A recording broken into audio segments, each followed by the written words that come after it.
Long story short, Dan, like, how are you doing, and how is your bye week, man? What do you think about bye week? Was my bye week. Man, it kind of brings up a topic I didn't expect to get into, but man, for me, when it's not the Lions, I not that interested in the NFL. I gotta be honest, man. Like, I don't know if it's just it doesn't seem like there's been a lot of real like intriguing matchups lately, or maybe there just isn't as many good teams as there's been in the past. But man, it doesn't grab me like it used to. Like when it's the Lions, it's a different story. Obviously, the Lions, I'm watching every play. I'm thoroughly involved in it, thoroughly enthralled in it.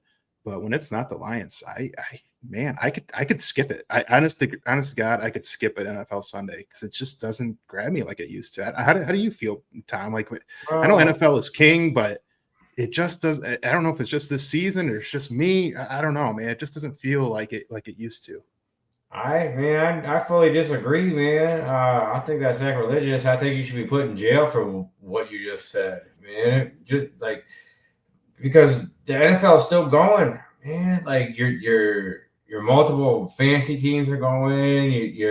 Like all the bets, like Yeah, if you it's all care about for gambling, I football. don't. Like it's some So great football. Yeah, your team is off this week, so you're not as enthralled, but football is king for many, many reasons. And just because your team's on a bye week doesn't mean football stops. I can't believe you even said that, Dan, to be honest. tell me the great games that happened over the week, over Sunday. Give me the Well, great games that happened on Sunday or the whole week. your father and Almost I all of had them were an epic battle in double digit fantasy games. football where it came down to like 2 or 3 points, and guys were on bye Cool. week. If you gamble and play fantasy football, sure. If you don't gamble or play fantasy football, is it an interesting product? Almost Uh, every game was double digit if you outcome. don't gamble and you don't play fantasy football, do you watch football? That's my point. It's only interesting if you're That's also gambling. my point. I think we're saying the same thing on two different shores here, man. Like it's not like just because your team isn't playing doesn't mean football stops, man. My point is the product, the NFL product. I'm not talking about if you put money on it and gamble. I'm talking about just the product. If you sit down and watch games, are these NFL games interesting? Do they grab you? Do they grab your attention? If you had no money on the line, would you be interested?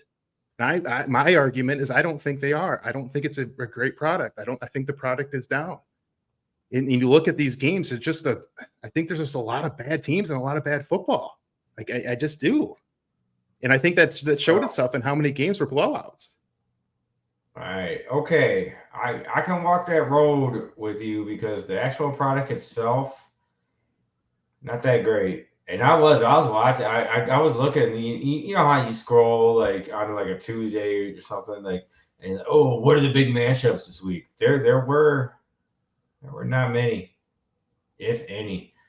But Dan, my argument right now with what you're saying is that doesn't even matter because that's something from the 90s or something, man. Like, oh, who's the measure? Who's playing? Who watches football just to watch football anymore? If your team isn't playing, or then it goes right to who are you gambling on or who's on your fantasy team. Nobody watches football just to watch football anymore. So I hear what you're saying, but I think you're arguing a dinosaur's argument there. Okay. Well, my point is that I just think it was a boring Sunday, and I'm looking at the scores. The only game that was a one score game was Jets Bengals. And what are you watching Jets Bengals for, anyways? It So wasn't even for a any games that while, were man. meaningful, every single one of them was a double digit outcome. So that's Yeah. my point. It just wasn't very interesting, and the games weren't very interesting. But these are the dog days of fall. You know how like baseball and you're around like game 80 and it's like July. Isn't that how football is in October No, when it's never the like that. season gets real slow and sluggish? It never happens like that. There's no such thing. No such thing as the I guess dog days of my point fall. my whole point is it's just college football Saturday to me completely blows away an NFL Sunday. Just for me personally, I know probably a lot of people wouldn't agree with that, but I just think college football Saturday is just a completely different and better product than what NFL Sundays have been. Now has that been like that for like a while for you? or is this something that's new for you? And are you surprised that you are even saying that? Because I know for me, Dan, like I love college football and I love pro football, and I love them for different reasons.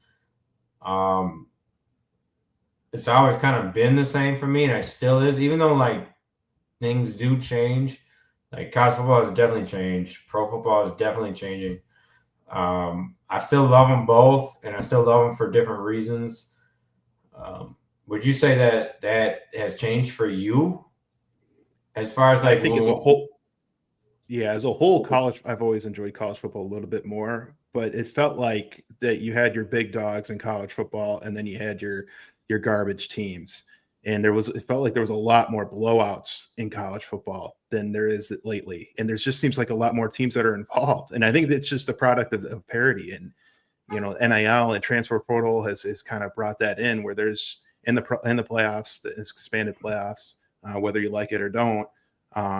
It's created a lot more meaningful games later into the season, and it's created a lot more parity, which essentially creates more meaningful games and closer games than there have in the past in college football. Whereas the NFL, I know it just seems like there's a lot more has and has nots in the NFL, where you got kind of your top 10 teams kind of in that range, and then there's a clear kind of bottom 10 to 15 teams that just don't have it, that just are not good. They're just not good teams, and it's not a good product. And I think it just happened that you kind of had a lot of matchups this Sunday that kind of put the top tier teams against some of the lower tier teams, and you got a lot of these double digit scores. But yeah, I guess that's just what you talked about. What would I see from the bye week? And I guess that's just what stood out for me. It just wasn't a yeah, whole lot of interesting games this Sunday.